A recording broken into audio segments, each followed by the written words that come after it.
Hey everybody, welcome to Mad Pirate Chess, and today I'm going to show you a super sick trap in the Ruy Lopez.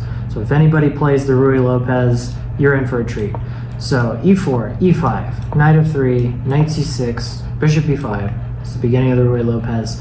And the main move is a6. There's also knight f6, which is the Berlin. There is bishop c5. There is even f5. There's d6. There's so many variations of the Ruy Lopez, so many things you can do. But the thing I see a lot of people play online recently, and have been, if you look through the database, in the quick games and sometimes in long games too, if chess players are lazy, if the black player is lazy, a lot of times they're just going to play the super simple setup of bishop c5, d6 without even thinking, and then just try and play knight f6 and just castle. So if they play bishop c5 to try and play d6, you can play this cool move c3. Other main move is castles, but I like c3 because it leads into this trap, and also it's just preparing d5. It's just a healthy move. And then I see people play d6. All the time I see this move being played. And believe it or not, black is actually much worse here. Like, white is a ton better. And it's because of this move d4, which doesn't look like it's the greatest because it just looks like black can take, and then play bishop b4 or bishop b4 check, and then you have to block and then castle. So I see this move every single time they do this. Because, I mean, you're threatening to take on e5 because the knight is pinned. So pawn takes, or first off, if they do retreat the bishop, you just play d5. And now this knight is pinned. They play a6, but now their bishop, because it's on b6, you can't play b5 and break the pin and attack the bishop at the same time you're attacking their knight. So then they would just lose a piece. So instead of doing that, I see people take all the time. Pawn takes. And then pawn takes back. That's what you do. Then bishop b4 check. And you'd think knight c3, most natural move, or bishop d2, another natural move, would be the moves to play. Maybe even knight d2 or knight fd2 to preserve castling rights. But instead this move loses because white can play this boss move, just an absolute boss move, king f1. And believe it or not, this is insane, but this bishop is trapped. There's no way you can save it. Try.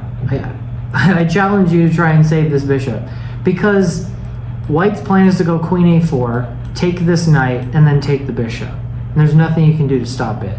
Like, let's say you just develop normally. Knight f6. Well, I'm just gonna play. This is also a threat, d5. So like, you can play queen a4 or d5. Both of them are really good, but d5 is best.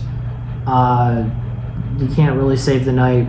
Let's say black goes a6. Well, instead of retreating here and then giving him b5, which would break the pin and then save the knight, you retreat over here. And now this knight has to go away. So this is attacked, and this bishop is hanging with queen a4 check. So there's just nothing you can do to stop it. I see a lot of players, they'll play something like bishop d7. That way, if you take, they take back with the bishop, and they cover a4 with the bishop. But you can still play queen a4. Because let's say they put the knight here, because you're still going to threaten to take the knight, bishop takes, and then queen takes bishop. Because there's no way that there's nowhere that this bishop can go. I see a lot of people play knight e7, so that if you take, they take back with the knight guarding the bishop, but then you throw in the other plan, which is d5. Now this knight really has to find another square. Wherever it goes, you're going to take the bishop. Simple as that. I also, let's say instead of bishop d7, they play bishop a4, bishop a5 to try and go back here. You still play queen a4. Let's say they play bishop b6. Then you play d5, and it's the same thing. They can't stop a6 and b5 because they put the bishop on b6. So you can analyze a lot of these positions yourself. Take a look at it. It's really interesting just how once they play d6, they're just losing a piece, and it's just like, how on earth are they losing the bishop after king f1? But king f1 is such an amazing move because this bishop is hoping that you put something in its path so it can take your piece and not have to deal with the problem. But now since you play king f1, you don't give this bishop anything to take. So it's just hanging there. And d5 is a threat, queen a4 is a threat, and then also a3. Here's another interesting line. They play a6. You can just take this knight, and then they take back, and then you can still play queen a4. And this bishop doesn't have anywhere to go. The only way to protect the bishop is to go a5, but then you go a3, and just everything is covered. Like, all these squares are covered. So take a look at it. I hope you get it in your guys' games and realize that king f1 is a move and it wins a piece. And I hope you win a lot of games with this. I just found this out by analyzing Stockfish, and it was really cool. Just such a surprise, this move king f1. You just feel so powerful when you play it. You're just saying, I'm gonna put my king on f1, this is no big deal, and now you're in trouble.